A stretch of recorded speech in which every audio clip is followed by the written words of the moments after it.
Well, it's been a while since I made a new video, so why not do another movie review? Let's see, what should I review?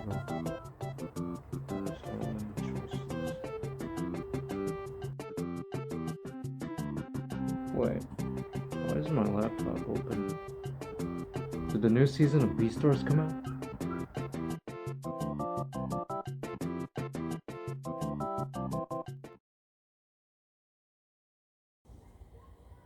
I guess I've got my work cut out for me. It's hard for me to believe that Knives Out came out 3 years ago. The first time I saw it, I was floored by how it brought a fresh take on the classic murder mystery. At the end of my review, I mentioned my excitement for the sequel, and wouldn't you know it, a few months later and we finally get a brand new case. Now, with such a perfect film, the question that always comes up is, how do you follow up? Well, grab your donut holes, let's peel back the layers. What's it about? After the shocking events of the first film, Benoit Blanc has taken a break from life and resorted to pursue other greener pastures by becoming a gamer. I've got to say, the world's greatest detective? I thought you'd be better at this. When suddenly, he receives an invitation to travel to a mysterious island. Even more puzzling, for a murder mystery. Now I know that on paper this synopsis seems like a rehash of the first film. Trust me, that was the thought in the back of my head once the opening credits began. It seemed as if the movie was in free play mode, forgetting about the main story and focusing on developing the history of this group. Grown-ups anyone? However, once the mystery finally came into play, it clicked. I assumed it would be a murder game taken to the extreme, when actually, it was a murder game created by a set of circumstances. By Blanc accidentally being invited to the island, he gets a first-hand witness of a dysfunctional reunion turning violent out of the blue. In other words, getting introduced to the glass onion before grabbing the knife and cutting it. With what transpires later on, the slow development becomes understandable. Rian Johnson wanted us to take in this new world one scene at a time before we began making predictions, making us think that the culprit of the movie would be one of the suspicious new characters, when in actuality, none of them have a clue. As a result, it solidifies this movie with its own type of mystery. If anything, it reminded me of the Lego Batman movie. You could watch either of these and enjoy them, even if you haven't seen the original film. More characters, more problems. Naturally, with a new case comes a new island of misfits, and Glass Onion has no shortage of new notable characters. From corrupt Mayor Claire DeBella to misogynistic streamer Duke, each person is just as memorable to the case, for better or worse. Bertie, please tell me you did not think sweatshops are where they make sweatpants. Oops! Not only because of the satire, but because of what they bring to the table. They're heavily flawed, terrible people, yet there's an even more rotten layer hidden inside. While the disruptors have their fair share of unsavory skeletons in their closets, the one thing that unites them all is their boss, the pretentious yet hilarious Miles Braun. The way he's portrayed by Edward Norton is just perfect.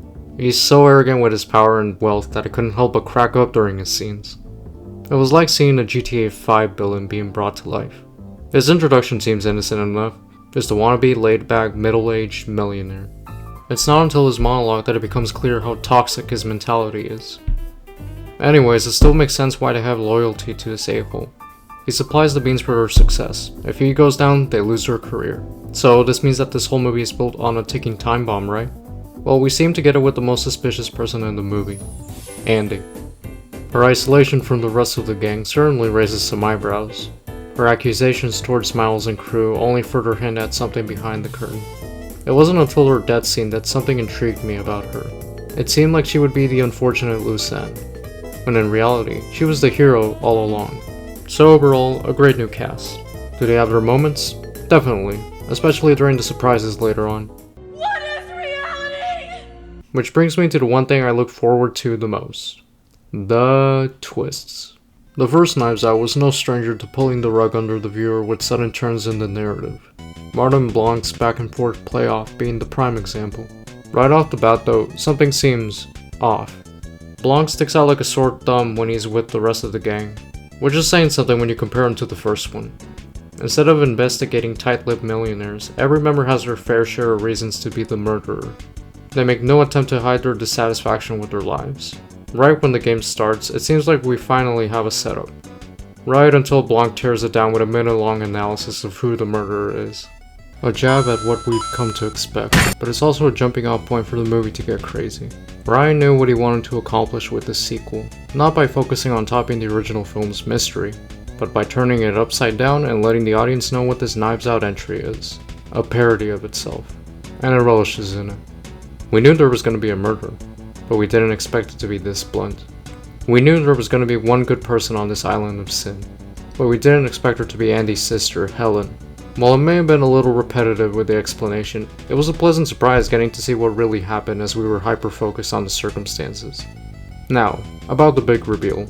It seems like the most obvious thing in the world.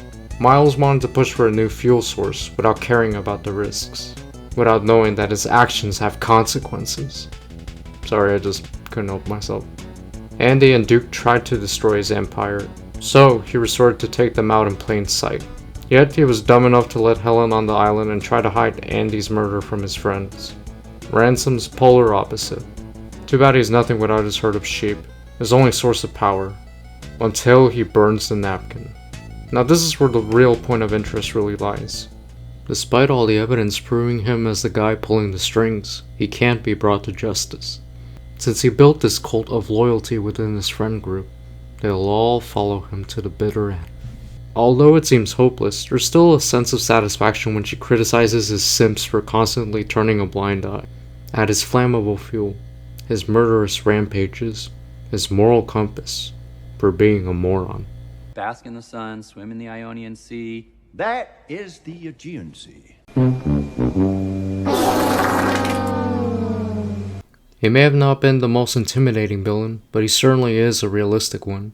If anything, the film still would have worked if each person left him one by one until he was all alone, leaving us with a timeless message about not mistreating your friends. But hey, where's the fun in that? Well, I'm happy to say this sticks the landing for the most hilarious ending I've ever seen in a movie. A blazing conclusion. Literally. With the napkin bird and indifference by the people around her, it seems like nothing can be done. When even Blanc walked out on this case, you know it's over. Yet, Helen doesn't leave. She just starts breaking things. A bit random, but it shows the only goal she has left to complete.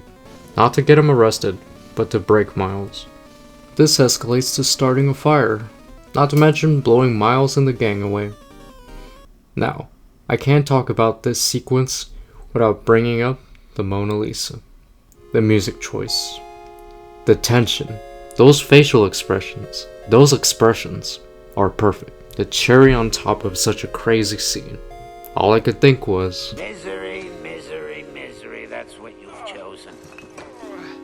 it's funny how it took a burning mansion and 2 monologues for them to ditch him. Anyways, I was impressed how the team behind Glass Onion managed to create a brand new setting with so much pizzazz despite having the same budget as the first one. Sure, I'll always have a fond spot for the first one, but this film is a nice companion.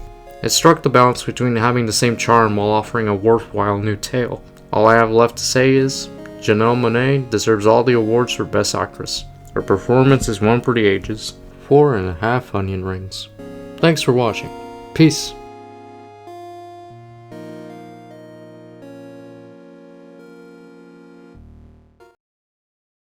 By the way, good thing this atrocity doesn't exist. Kombucha can't be dragged in the mud like that.